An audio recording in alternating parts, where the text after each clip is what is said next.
내가 너와 함께 있음에 해할 자가 없으리라 하는 제목으로 말씀을 증거하겠습니다.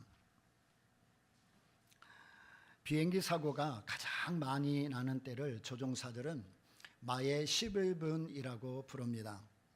비행기 이륙 후 3분 그리고 착륙 전 8분이 가장 위험해서 일컫는 말입니다. 실제 비행기 사고는 이륙 시에 28%, 착륙 시에는 46%로 전체 항공기 사고 중에 74%가 이 이륙과 착륙 시간에 일어나게 됩니다. 앞으로 우리가 비행기 탈 때 우리의 목숨을 위해서 기도 많이 해야 되겠죠. 비행기는 4가지 힘으로 하늘을 날아갑니다. 추력, 항력, 양력, 중력입니다. 이 4개의 힘은 비행기의 앞과 뒤 그리고 위와 아래로 작용을 합니다. 이 추력이라는 것은 비행기에 달린 제트 엔진이나 또 프로펠러 엔진을 통해서 공기를 앞으로 끌어당겨 비행기를 앞으로 나가게 하는 그런 힘이고, 항력은 추력의 반대 힘으로 비행기가 앞으로 나가지 못하게 공기 저항과 함께 반대로 작용하는 힘입니다. 양력은 공기의 힘으로 비행기를 위로 떠올리게 하는 힘이고, 중력은 양력의 반대 힘으로 비행기를 지상으로 잡아당기는 힘입니다. 비행기가 뜰 때 이 4가지 힘이 동시에 작용하는 겁니다.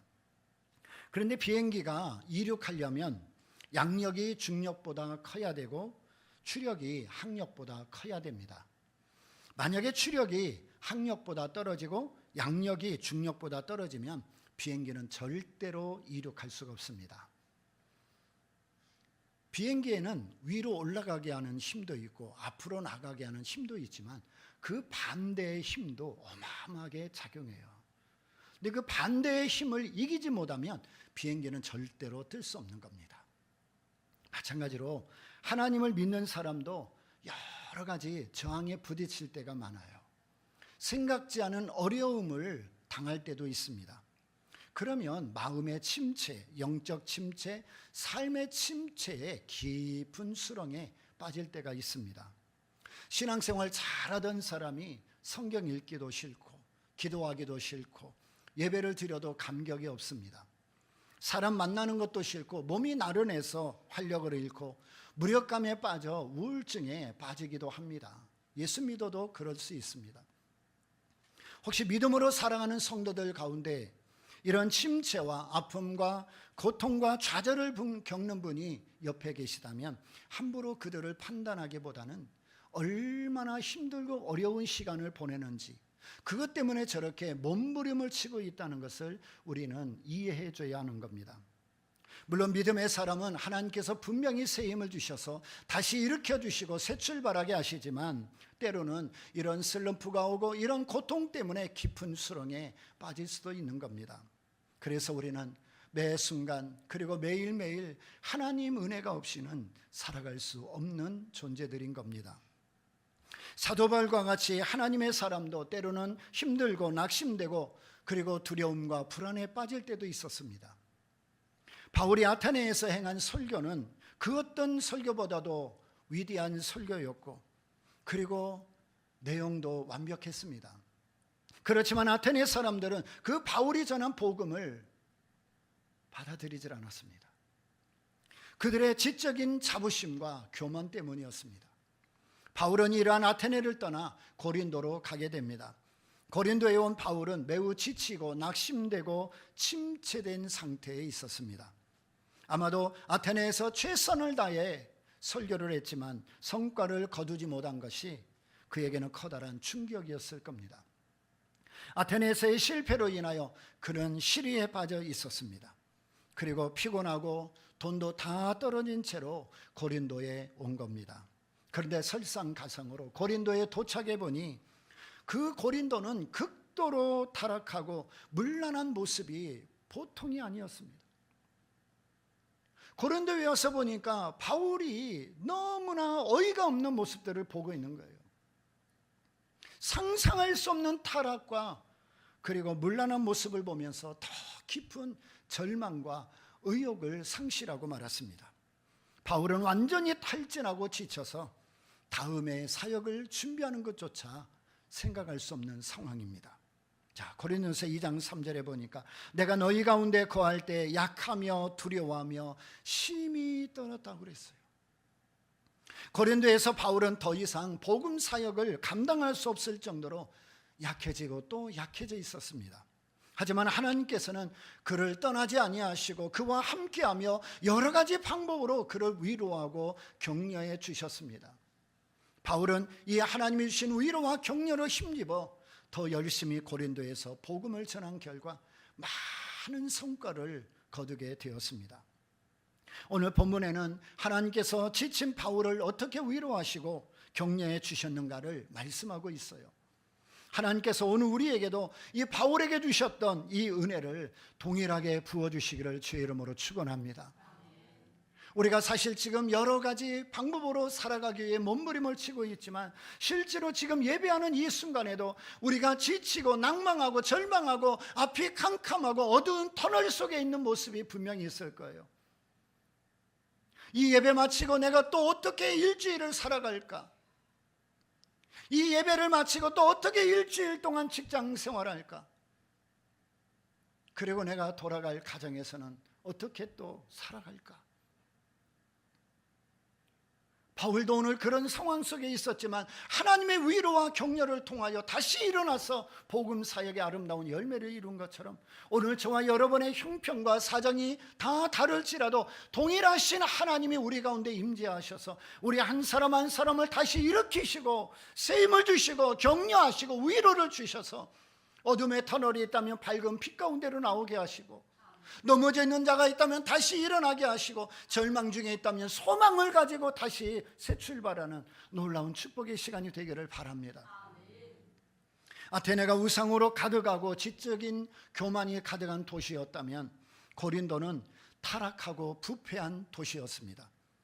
고린도는 펠레폰테누스 반도와 그리스 북부를 연결시켜주는 곳이었고 서쪽의 에게해와 동쪽의 아드리아해를 연결하는 지점이었습니다.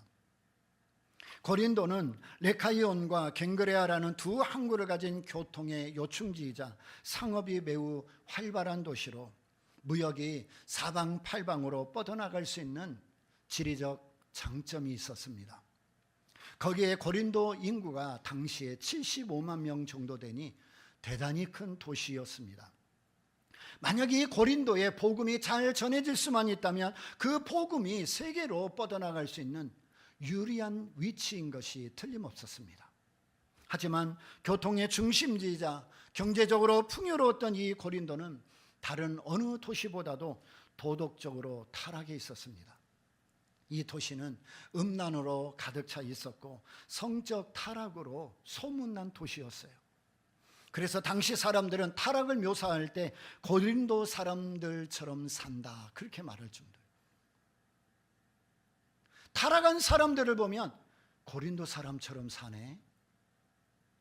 여러분 그 말 속에 지금 고린도가 얼마나 타락하고 있는지를 보여주는 말이겠죠.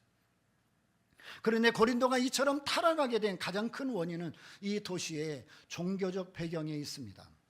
이 고린도에는 사랑의 여신이라는 아프로디테 즉 비너스 신전이 있었는데 거기에 천여 명의 여사제들이 있었습니다. 말이 여사제이지 이들이 밤에는 창녀가 되어 거리로 내려와 몸을 팔았습니다. 그리고 이 신전에서 제사를 드리고 나면 가장 마지막에 이 여사제들과 성관계를 함으로 모든 제사가 완벽하게 이루어진다고 여겼어요. 여러분 상상이 되십니까? 이러한 사실로 미뤄볼 때 고린도가 얼마나 타락했는가를 가히 짐작할 수 있습니다. 그럼에도 바울은 영적 도덕적으로 타락한 이 도시에서 가장 큰 시련도 겪었지만 복음의 큰 승리의 영광도 얻게 되었습니다. 지치고 탈진해 있던 바울에게 하나님께서 주신 첫 번째 위로는 브리스글라와 아굴라를 준비하여 만나게 하신 겁니다. 바울은 사실 이 고린도에 도착해서 아무것도 생각할 수 없을 만큼 다음에 어떤 복음 사역에 대한 계획을 세우기 어려울 만큼 지치고 낙심하고 절망하고 두렵고 불안에 떨고 있었어요. 그런데 하나님께서 이런 바울에게 제일 먼저 위로를 주신 게 뭐냐면 좋은 만남의 복을 주신 거예요. 브리스가라와 아굴라와의 만남입니다. 이들은 로마 황제 클라우디우스가 유대인들을 추방할 때 로마로부터 고린도에 온 분들입니다. 이 부부는 바울과 같은 천막을 만드는 직업을 가지고 있었고 정말 신실한 부부였습니다.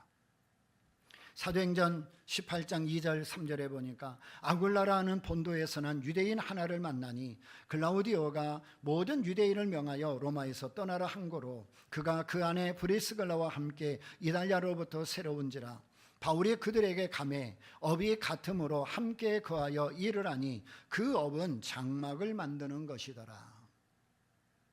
바울에게 브리스글라와 아굴라와의 만남은 그 어느 것보다도 큰 위로와 힘이 되었고 바울의 복음 사역에 있어서 첫 번째 손에 꼽을 만큼 정말 떼려야 뗄 수 없는 동력자이자 물질적 후원자였습니다. 로마서 16장 3절 4절에 보면 이렇게 말합니다.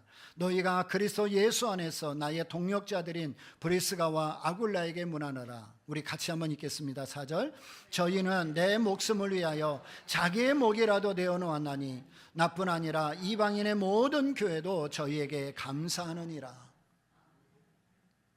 여러분 지금 바울이 이 브리스가라와 아굴라를 어떻게 소개하고 있습니까? 내 목숨을 위하여 자기의 목이라도 내어놓았나니. 여러분 이게 동력자라는 거예요. 요즘같이 삭막하고 이기적인 세상에서 목회자와 또 성도와의 만남이 이렇게 될 수만 있다면 얼마나 행복할까요? 바울이 비록 힘든 복음 사역이었지만 그래서 환난도 핍박도 많았지만 하나님은 이 브리스가라와 아굴라와의 만남을 통해 다시 재개하도록 격려하고 있었던 겁니다. 저에게도 여러분에게도 정말 이런 하나님이 준비하시고 예비한 축복의 만남들이 있기를 바랍니다. 저에게는 여러분이 바로 브리스가라와 아굴라일 것이고 여러분에게는 저가 바로 바울과 같은 만남이 되어야 할 겁니다. 그리고 여러분이 세상에서 사회생활하고 직장생활하고 여러 가지 많은 삶의 영역을 이뤄갈 때 하나님이 브리스가와 아굴라와 같은 이런 아름다운 만남을 준비하고 그런 만남들을 여러분에게 주셔서 여러분이 가는 곳마다 위로가 되고 격려가 되고 샘을 얻을 수 있는 하나님의 축복들이 여러분에게 주어지기를 축원합니다. 바울은 브리스가라와 아굴라를 만나서 주간에는 생계를 위하여 천막 짓는 일을 했고 그리고 안식일에는 회당에서 복음을 전했습니다. 그러던 중 실라와 디모데가 고린도에 와서 바울과 합류하게 되면서 바울은 정말 더 큰 위로와 격려를 받게 됐습니다. 오늘 5절에 보니까 실라와 디모데가 마게도냐로서 내려오매 바울이 하나님의 말씀에 붙잡혀 유대인들에게 예수는 그리스도라 밝히 증거했다. 바울은 위대한 사도였습니다. 신약성경 27권 가운데 13권을 쓸 정도로 대단한 사도였습니다. 그러나 아무리 훌륭한 사도라 할지라도 혼자서 사역한다는 것은 불가능합니다. 아무리 유명한 목사님, 아무리 유명한 주의 종이라 할지라도 혼자서 사역한다는 것은 불가능한 겁니다. 하나님의 일은 주의 종과 동력자들이 함께할 때 상상할 수 없는 역사들이 그 속에 나타나게 되는 겁니다. 한편 실라와 디모데는 바울이 심한 핍박을 받으며 복음을 전했던 데살로니가 교회에서 아주 기쁜 소식을 가지고 왔어요. 데살로니가에 복음을 전했던 바울은 그 핍박이 심한 곳에서 과연 이 초신자들이 믿음을 잘 지키고 신앙생활하고 있을까 매우 궁금했는데 데살로니가 성도들이 믿음을 잘 지키고 있고 그 성도들이 바울을 매우 보고 싶어 한다는 소식과 함께 빌립보 교회가 보낸 선교 후원금까지 가지고 도착한 겁니다. 바울이 마게도냐의 첫 번째 성인 빌립보에서 복음을 전하여 세워진 이 빌립보 교회가 벌써 바울에게 선교 후원금을 보내고 있는 거예요. 바울이 개척하여서 복음을 전하여 교회가 세워졌고, 아직도 연약했던 그 빌립보 교회, 그리고 가난하고 힘들고 어려움과 싸우고 있는 그 교회와 성도들이 바울의 선교 사역을 위하여 조금씩 선교원금을 들여서 지금 후원금을 만들어서 바울에게 보낸 거예요. 여러분, 바울이 그 선교 후원금을 받았을 때 마음이 어땠을까요? 그 감정이 어땠을까요? 만약에 제가 그 바울의 입장이었다면 그 선교 후원금을 손에 붙들고 방에 들어가 혼자 펑펑 울었을 것 같아요. 어떻게 이 작은 교회가, 이 가난한 교회가, 이 힘들고 어려운 교회가 나한테 이렇게 후원금까지 보내는가? 아마 바울은 그 눈물을 흘리면서 감사하고 기뻐하고 하나님께 영광을 돌리고 빌립보 교회와 성도들을 축복하고 일어나는 그 순간에 아마 성령께서 말할 수 없는 기쁨과 감사와 찬양을 주셨고, 아마 바울로서는 경험할 수 없었던 또 한 번의 새로운 성령의 힘과 능력을 경험하는 시간이 되었을 거예요. 그게 바울을 다시 일으키는 거예요. 다시 바울로 하여금 재기할 수 있도록 성령께서 역사하고 있었던 것입니다. 실라와 디모데가 이렇게 기쁜 소식을 가지고 와서 바울과 합류하자 바울은 장막 짓는 일을 중단하고 이제 복음 사역에 최선을 다하여 전념합니다. 드디어 고린도에서의 사역이 정상 궤도에 오르게 된 겁니다. 이와 같이 하나님께서는 동역자들을 통하여 주의 종들을 위로하시고 힘을 얻게 하셔서 주신 사명을 끝까지 감당하게 하십니다. 저와 여러분도 이처럼 아름다운 동역자가 되어서 끝까지 주님이 우리를 부르시고 맡겨진 모든 사명을 감당하게 되기를 주의 이름으로 축원합니다.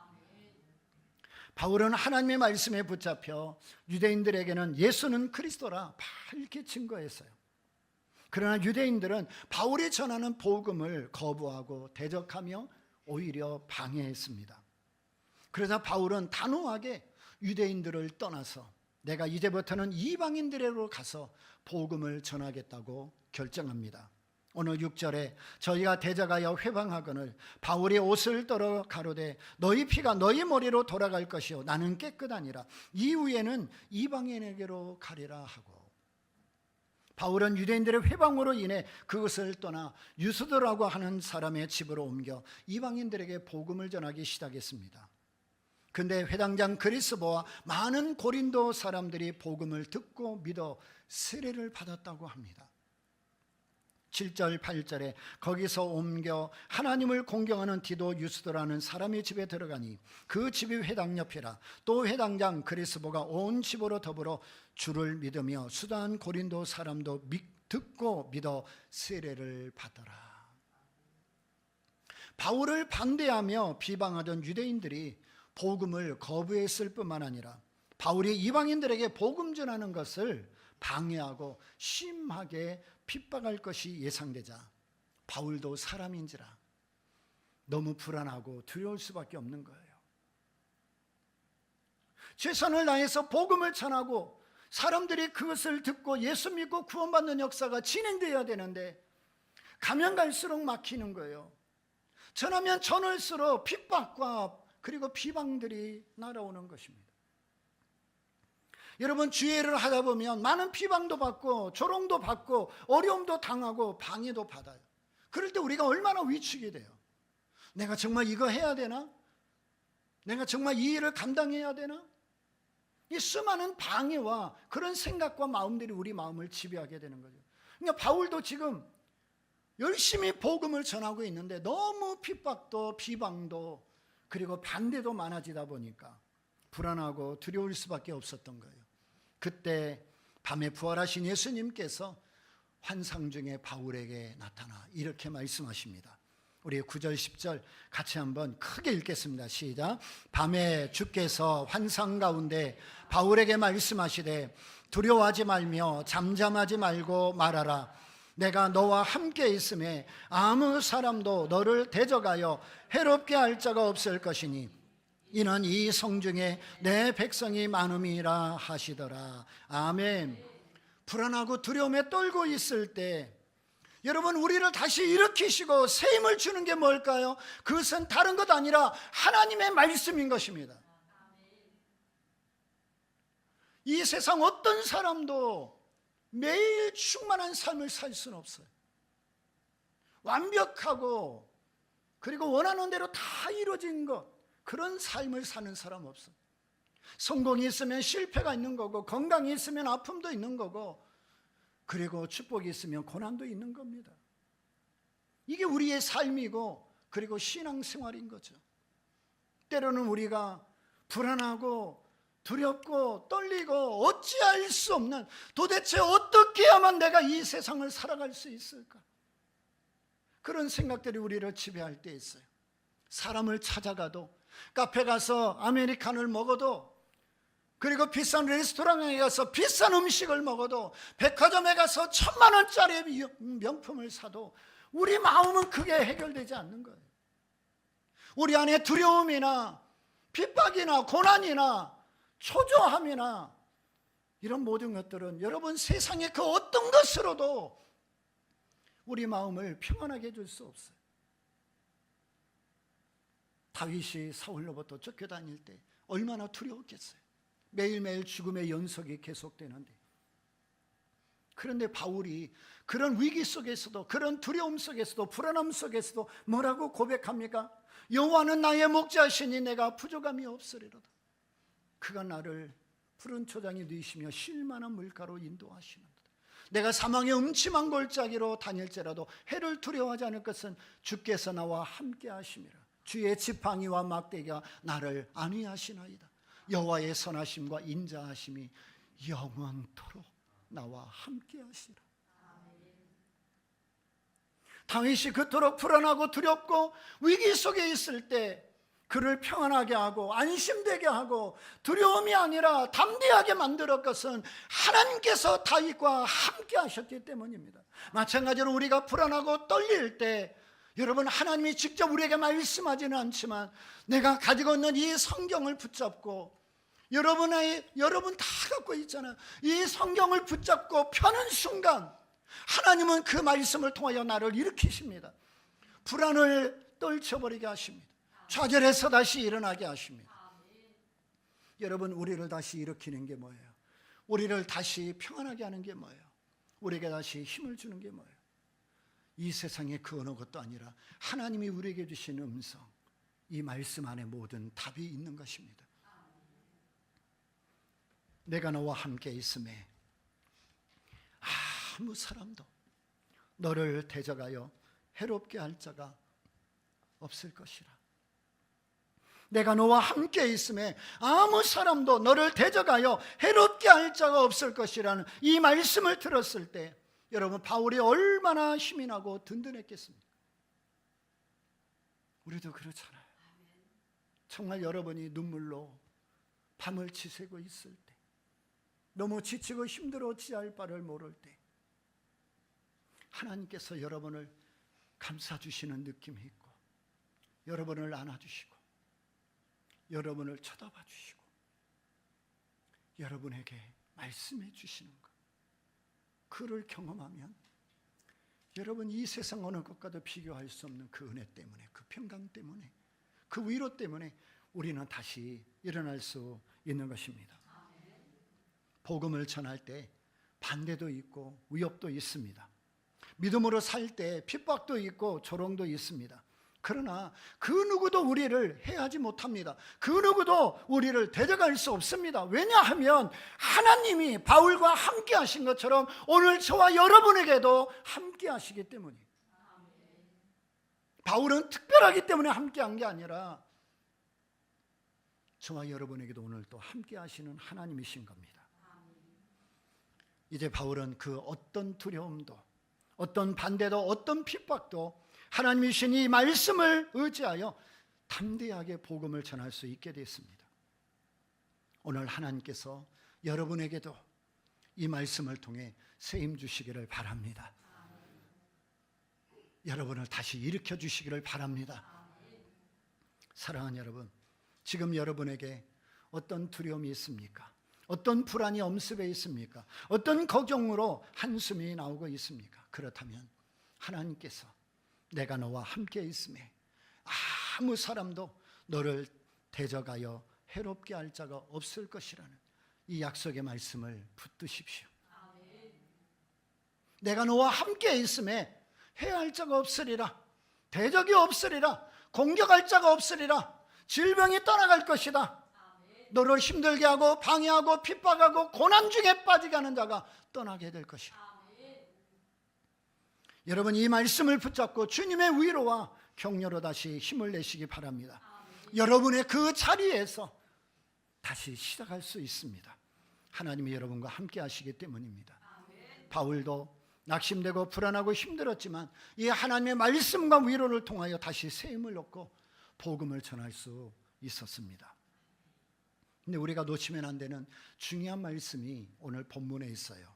그것은 이 성중에 내 백성이 많음이라 하는 말씀입니다. 바울이 두려워하지 않고 중단하지 않고 포기하지 않고 마지막까지 담대히 복음을 전해야 될 이유가 여기 있는 겁니다. 고린도에는 하나님께서 구원하기로 작정하신 사람들이 이미 많이 있었습니다. 고린도는 극도로 타락했지만 그럼에도 이 도시에 하나님의 백성이 많다고 하나님은 말씀하시는 거예요. 하나님은 우리가 보지 못한 것을 보고 계시고 생각지 못한 것을 생각하고 계십니다. 우리가 볼 때는 이 고린도가 너무 타락하고 하나님에게서 떠난 것으로 인하여 죄의 대가를 치르고 심판받아야 마땅함에도 하나님은 타락한 그곳에서도 구원할 자를 택하시고 준비시키고 계셨던 겁니다. 그렇습니다. 우리 주위에는 생각지 않은 전도 대상자들이 많이 있습니다. 오늘도 마음의 불안과 염려와 근심과 불안과 초조 속에서 매일매일 삶에 한 걸음 한 걸음을 어떻게 뛰어야 될지 몰라 고민하는 분들이 많습니다. 정말 누구라도 나에게 와서 내 손을 좀 잡아줬으면, 나를 좀 위로해줬으면, 나에게 정말 피할 길이 뭔지를 좀 가르쳐줬으면, 그런 간절한 소망과 기대를 가지고 살아가는 사람들이 우리 주위에 있어요. 그런데 저 사람은 지옥 가야 돼, 저 사람은 복음을 전해도 절대 안 믿을 사람이야, 저 사람한테 말 걸었다가 큰일 나겠다, 이런 생각으로 우리가 전도를 포기하는 경우도 있습니다. 그런데 하나님은 우리와 상관없이 구원할 자를 택하시고 준비시켜 주십니다. 오늘 여러분을 통해 복음을 들을 자가 누굽니까? 여러분이 찾아가야 할 사람은 누굽니까? 두려워하지 마십시오. 주저하지 마십시오. 여러분이 하나님께 순종하여 복음을 전하기로 결정만 한다면 하나님이 준비된 사람 반드시 여러분에게 붙이십니다. 하나님의 역사하십니다. 바울도 우리처럼 낙심하고 주저하였지만 내가 너와 함께 하신다는 하나님의 말씀을 의지하여 담대히 복음을 전했더니 고린도에서 많은 영혼을 구원할 수 있었습니다. 바울이 약 3년에 걸쳐서 제2차 전도 여행을 했는데 그 3년 가운데 반년 이상인 1년 6개월을 이 고린도에서 머물며 사역을 하게 된 겁니다. 바울이 이렇게 고린도에서 담대히 복음을 전하자 핍박은 더욱 심해져서 유대인들은 바울을 총독에게 고소합니다. 12절 13절에 갈리오가 아가야 총독되었을 때 유대인이 일제히 일어나 바울을 대적하여 재판자리로 데리고 와서 말하되 이 사람이 율법을 어기어 하나님을 공경하라고 사람들을 권한다 하거늘 그래요. 유대인들이 바울을 시 당국자들에게 고소하지 않고 로마 총독에게 고소한 것은 나름대로 중요한 계산이 있었기 때문이에요. 이 고린도의 시 당국자들의 판결은 그 행정구역에서만 판결의 효력이 있어요. 근데 로마 총독이 판결하면 다른 모든 로마 지역에서도 동일한 내용이 적용되는 판례가 되는 겁니다. 예를 들어 우리나라 1심, 2심에서 어떤 판결을 하더라도 대법원에서 판결하면 그 대법원이 최종심이 되는 거고 대법원에서 판결한 내용은 나중에 1심과 2심에 참작되는 내용이 되는 겁니다. 그러니까 대법원에서 판결한 것이 가장 최종적인 것이고 1심, 2심의 모든 판사들은 그 대법원의 판결에 따라야 되고 앞으로 판결할 수 있는 모든 내용들을 참고할 때 그 내용대로 따라가야 되는 거예요. 그러니까 시 당국의 고소를 하면 그 고린도 지역에서만 해당되지만 로마 총독이 판결하면 로마 전체에서 그 내용이 적용되는 거예요. 그래서 유대인들은 이 점을 노리고 총독에게 바울을 고소한 것입니다. 자칫 잘못하면 바울이 로마에서 복음을 전하지 못할 수도 있는 그런 위기에 빠지게 된 겁니다. 유대인들이 바울을 고소한 제목은 뭐냐? 바울이 불법적인 종교를 전파하고 있다는 겁니다. 예수는 그리스도라 전하고 있는데 불법적인 종교를 전하고 있대요. 로마는 많은 종교를 인정하면서도 모든 종교는 반드시 로마로부터 허가를 받도록 했습니다. 만약에 허락받지 않고 종교를 전하면 엄청난 처벌을 하게 했습니다. 당시에 유대교는 로마가 공인하는 종교였지만 기독교는 아직 로마로부터 인정받지 못한 상태였습니다. 그래서 유대인들이 바울이 유대교와는 상관이 없는 신흥 종교를 전파한다고 로마 당국에 고소했던 겁니다. 중요한 시점에 왔어요. 갈리오 총독이 어떻게 판결하느냐에 따라서 이 복음이 로마에 전해질 수도 있고 로마에서 복음을 철수해야 되는 상황이 되는 거예요. 그런 유대인들이 지금 자기들의 종교 문제를 가지고 와서 고소를 한다고 생각했습니다. 그래서 갈리오 총독은 유대교 여러 파가 있지만 이 바울은 고린도에 있는 이 유대인들이 자기들과 다른 어떤 종파에 있어서 미워하는 사람이라고 생각했어요. 그래서 갈리오가 유대인들의 종교 문제에 관해서는 내가 참여하고 싶지 않다, 관여하고 싶지 않다. 그래서 총독은 너희 종교 문제는 너희가 처리하고 유대인들을 그 재판 자리에서 쫓아냈습니다. 14절로 16절에 보니까 바울이 입을 열고자 할 때 갈리오가 유대인들에게 이르되 너희 유대인들아 만일 무슨 부정한 일이나 괴악한 행동이었으면 내가 너희 말을 들어주는 것이 가하거니와 만일 문제가 언어와 명칭과 너희 법에 관한 것이면 너희가 스스로 처리하라. 나는 이러한 일에 재판장 되기를 원치 아니하노라고 저희를 재판자리에서 쫓아내니 바울이 사람을 죽였거나 해했거나 아니면 로마 당국이 볼 때 법적으로 심각한 문제가 있다면 내가 재판하겠지만 너희 종교 문제, 너희 언어 문제, 너희 종파 문제라면 나는 그거 관여하기 싫다. 그래서 이 유대인들을 재판장 자리에서 쫓아냈습니다. 유대인들은 자기들의 고소가 받아들여지지 않자 격분하여 회당장 소스데네를 붙잡아 구타하면서 분풀이를 했어요. 결국 이 총독 갈리오의 결정으로 바울이 전하는 복음도 유대인들의 종교와 함께 로마에서 당당히 복음을 전할 수 있도록 보호를 받게 된 겁니다. 바울을 핍박하려 하던 이 유대인들의 고소는 바울을 해치기보다는 오히려 더 당당하게 담대하게 로마에서 복음을 전할 수 있는 길을 활짝 열어준 거예요. 이렇게 해서 장차 로마가 기독교를 극심하게 핍박하는 날이 오기까지 복음은 거리낌 없이 로마에 들어갈 수 있게 되었습니다. 하나님께서는 유대인들의 핍박과 이 고소를 통하여 복음이 더 이상 로마로 세계로 나아가지 못하게 방해하고 또 방해하고 또 방해했지만 하나님은 모든 것이 합력하여 선을 이루게 하시고 그 핍박과 그 고소로 인하여 오히려 로마에 당당하게 복음이 들어가도록 길을 열어준 거예요. 때로는 우리의 주위의 사람들이 우리를 방해하고 핍박하고 공격하는 일이 생길 수 있습니다. 때로는 어떤 사람들 때문에 손해를 보고 말할 수 없는 상처를 받을 수도 있습니다. 근데 하나님은 그의 백성, 그의 자녀들을 그 자리에 있게 하지 않아요. 하나님은 공격과 핍박을 합력의 선을 이루게 하십니다. 하나님의 선하심은 지금도 저와 여러분과 함께하고 있는 것입니다. 사랑하는 여러분, 바울은 우리가 상상할 수조차 없는 많은 어려움을 당한 사도였습니다. 루스드라에서는 돌에 맞아 거의 죽을 뻔했고, 빌립보에서는 매를 맞고 감옥에 갇혔습니다. 아테네에서는 아무런 성과를 거두지 못해 시리에 빠지게 되었고, 고린도에서는 지쳐서 더 이상 복음을 전할 수 없는 상태까지 됐습니다. 로마로 호송된 중에는 배가 파선하여 여러 날을 바다에서 죽을 고비를 당하기도 했습니다. 바울은 자신의 힘으로 그 어려움들을 결코 극복할 수 없었어요. 그러나 그때마다 하나님께서는 바울에게 나타나셔서 말로 닿을 수 없는 위로와 격려의 말씀을 들려주셨고, 그를 지켜주셨고 구원해 주셨고 안전하게 인도해 주셨습니다. 바울 서신에는 그러한 바울의 고백이 수도 없이 기록되어 있는 거예요. 바울과 함께 하신 하나님은 오늘 우리에게도 동일한 하나님이십니다.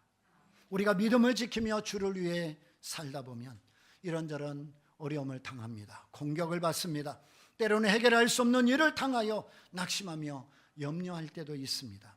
하지만 하나님은 그런 우리를 포기하거나 그리고 버리지 아니하시고 언제나 우리를 찾아오셔서 위로하시고 격려하시고 함께해 주십니다. 지금 여러분에게 어떤 어려움이나 어떤 힘든 일이 있다면 내가 너와 함께 있음에 아무 사람도 너를 대적하여 해롭게 할 자가 없을 것이다. 내가 너와 함께 있음에 아무 사람도 너를 대적하여 해롭게 할 자가 없을 것이다. 이 말씀을 붙잡으시기 바랍니다.